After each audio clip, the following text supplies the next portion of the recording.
Hello everyone and welcome back to Almost There, a Twisted Tale novel here on Disney Magic Zach. I am of course Zach. If you've not checked out the most recent episode, be sure to do so and check out the playlist in case you want a full kind of like recap of what's happened so far. If you just want to catch up, or if you just want to read the story, listen to the story again, be sure to do so. We are on chapter 18, so let's get into it. Anticipation thumped like a drum throughout Tiana's bloodstream as she raced from one end of the dining room to another, putting the finishing touches on the decorations for tonight's celebration. She tugged on the green cloth covering Mr. LaBeouf's table and turned to the one at the very rear of the dining room. She frowned. The flowers at the table centre that had looked so vibrant that morning were suddenly all wrong. The marigolds were clumped together on one side of the vase, while the stalks of lavender congregated on the other. She plunked her hands on her hips. Okay, now who is messing with my centerpieces? Tiana? She turned to find Annie Mae peeking out of the door to the kitchen. I don't know the last time you looked inside, but folks are lined up around the building. If we don't start this dinner service soon, those people are going to barge in. Oh goodness, alright, Tiana said. Well first, Annie Mae, did you tinker with these? She asked, gesturing towards the table. I serve food, I do not decorate, was her head waitress's answer. She murmured. Maybe it was one of the other girls. Tiana quickly rearranged the flowers. When she turned to the door, something else caught her attention out of the corner of the eye. She whipped around to look at Miss Rose's painting of the Mardi Gras Indians that she'd hung up earlier. She tapped her fingers against her lips, counting in her head as she studied the portrait. Weren't there 6 men? She whispered. Tiana was sure there had been at least half a dozen colourfully dressed men in the painting. Now she only counted 5. Tiana, Annie Mae called again, motioning to the door. I'm on it, Tiana said. She glanced once more at the painting, thinking that she really needed to get some sleep. Once she was sure this kick-off celebration was a success. She rushed over to the kitchen and opened the door to a crack, poking her head inside. Are we ready? Ready, Jodie and Caroline replied in unison.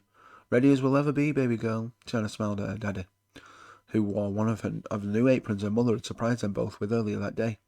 She painstakingly embroidered their initials on the front panel. Okay, Tiana said. It's time for T&J's Supper Club to kick off the Mardi Gras season in style. She headed to the front door. Though Annie Mae had warned her, she could scarcely believe the line of people waiting. Tiana smiled wide as she welcomed the patrons, filling inside. Although people tended to dress a bit fancier on Friday nights, many had gone all out this evening. The women wore flapper dresses and long gloves. Most of the men were in well-tailored suits and Homburg hats. Just as she'd predicted, her dining room would be bursting at the seams with people eager to hear Rudy Davis and the All-Stars. Tiana's smile grew even wider as she spotted Buford, the cook at Duke's Cafe, where she'd once worked, walking towards her. Well, hello there, Buford. Tiana, he replied with a nod. He gestured at the door, a sheepish look on his face. I thought I'd come check out your new restaurant. I've been hearing good things about it. Have you now? She asked. Well, come on in, she held her hand out with a flourish. It would be rude to revel in his obvious discomfort. But then again, Buford had taken every opportunity to make fun of her dream back when she worked at Duke's. Oh, Buford, Tiana called. Why don't you bring that trophy you got for winning the Kentucky Derby next time? His forehead creased in confusion, making Tiana wonder if he remembered the time he had told her that he had a better chance of winning the horse race than she had of opening a restaurant. But then understanding dawned in his eyes. I guess I deserve that, Buford said. Tiana decided to take pity on him. I'm just messing with you, she said teasingly. There's no hard feelings. In fact, I'll be sure to make my way down to Duke's soon. It's been a while since I had your flapjacks. Flapjacks? Why, I haven't made those in quite some time, Buford said. Why not? They were your best sellers, after my beignets, of course. Well, Duke's has been closed for a while, so... Closed? Tiana's head snapped back in surprise. Since when? Going on a year now, Buford said. He looked at her as if she'd lost a few of her marbles. Tiana's heart skipped a beat. But Buford, she only left her job at Duke's Cafe about 5 months earlier, just as she and Daddy were gearing up to buy the restaurant. He had to have been mistaken. I'm going to go in and get myself a seat, Buford said. Yeah, Tiana whispered. Go on in. She put her hand to her stomach.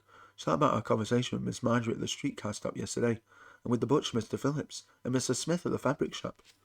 All of them had behaved as if parts of the past didn't exist. She recalled the strange buds on the barrettes, the changing painting, the wilting flowers. Once again she felt like she was losing it. Could this be? No. The Shadow Man didn't have that kind of power.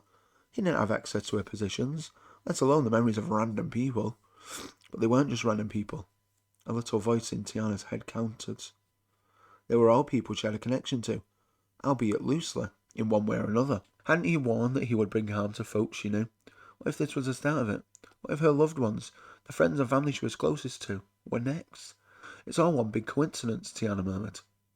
Although that was becoming harder and harder to believe, she had to force herself to return her attention to the guests still filling into the restaurant. Once every table was filled to capacity, she went into the kitchen and took her place by her daddy's side, focusing on the food. They cooked up a pot of red beans and rice, and another filled to the brim with a pasta jambalaya. She expected a lot of sales of the jambalaya, but the star tonight was smothered pork chops with a little of the greens she'd whipped up on the side. They sure do take me back, her daddy said. Your grandmother used to cook them every Sunday. I can't wait for Mama to try them, Tiana said. She should be here in a few minutes, she said. Didn't want to miss any of Rudy Davis. Tiana looked at the clock that hung above the door and frowned. She'd asked Addie Mae to come and get her when the band arrived.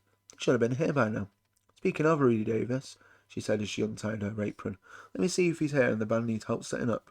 Just as she started for the door that led to the dining room, little Johnny Taylor, the eggs vendor's son, came bursting through. Miss Tiana, he shouted. Miss Tiana, you'll never believe it. The young boy was out of breath, his chest heaving with each word. Calm down, little Johnny, Tiana said as she hurried to the tap to draw him a glass of water. Here, drink this. Little Johnny took the glass and gulped down half before wiping his mouth with his sleeve. Now what's going on? Tiana asked. There was a fire, he finally said. I've never seen anything like it. A fire, Tiana gasped. Was anyone hurt? He shook his head. I don't think so, but it sure was scary. Her daddy came up behind her, wiping his hands on a dish towel. Any idea what caused it, he asked. Little Johnny hunched his bony shoulders. No, sir. Strangest thing. It just happened out of nowhere. And you're sure no one got hurt, Tiana asked. He nodded his head so fast the page boy cap he always wore nearly fell off. I'm pretty sure, ma'am, but I got a message from Rudy Davis. Rudy Davis? What was Rudy Davis doing sending her messages through little Johnny Taylor? Yes, ma'am, you see, it was the All-Stars instruments that caught fire. They all burnt up. Mr. Davis said he had to give his regrets, but he said that, but he and the All-Stars won't be able to perform tonight.